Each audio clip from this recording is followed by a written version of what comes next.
All right, welcome back to the iWealth podcast. I'm with JP Eakin today from the iWealth office in Waseca. And JP, I just saw the stat, 54% of millennials believe they got bad advice when getting an inheritance. And that caught my eye. I'm like, that's over half of millennials.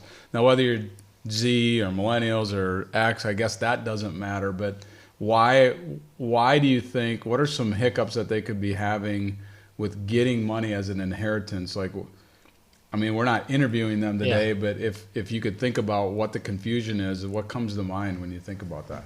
I think the biggest thing is when it comes to an inheritance, it's probably or could be money that this group has never seen before, and they might not be at a stage in their life yet where they really know who to reach out to. And what I think around that is super cool about what we do at iWealth is, that first meeting is no cost. Yeah. We're not charging anyone to come in and meet with us for us to look at their financial situation. And it's difficult, but I think it's super important to at least seek some professional advice once you receive, possibly a large lump sum that you've likely not seen before. Yeah, that's a really good point. And we'll give advice, right? If they don't become a client, they don't become a client, but we'll help them. That's our hold, and that's why we exist.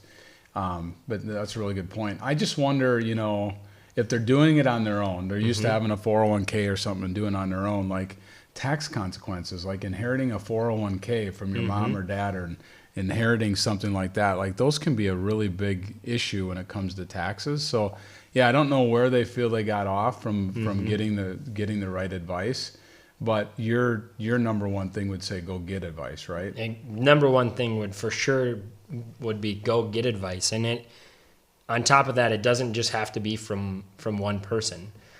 You really need to work on finding someone that, number one, you trust, and number two, who's going to work you through the issues, the tax consequences, the estate planning consequences.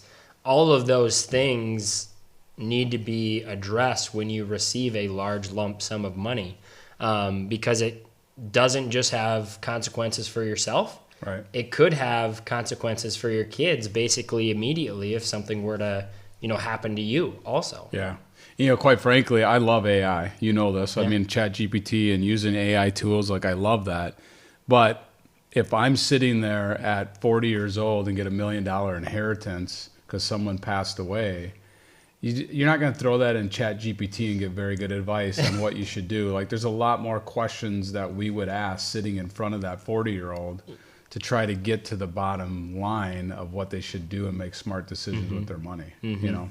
Yeah, definitely AI is lacking that feature of being able to, from what I've seen, tie everything together, because everything from the estate plan to the taxes to what you just received to your even individual family situation is so interconnected, and AI doesn't have that personal kind of being able to read, what Brad is thinking to be able to properly, address questions that might pull some of those answers out that play a factor in why you may make an incorrect decision. Yeah. So a lot of stuff tied up in there, but I guess the bottom line is go seek a professional, even if it's not us. Find a professional to ask the right questions if there's a sudden change or inheritance or something like that comes in. So like us on Facebook, like our podcast, those type of things. Thank you so much for tuning in, and have a great day.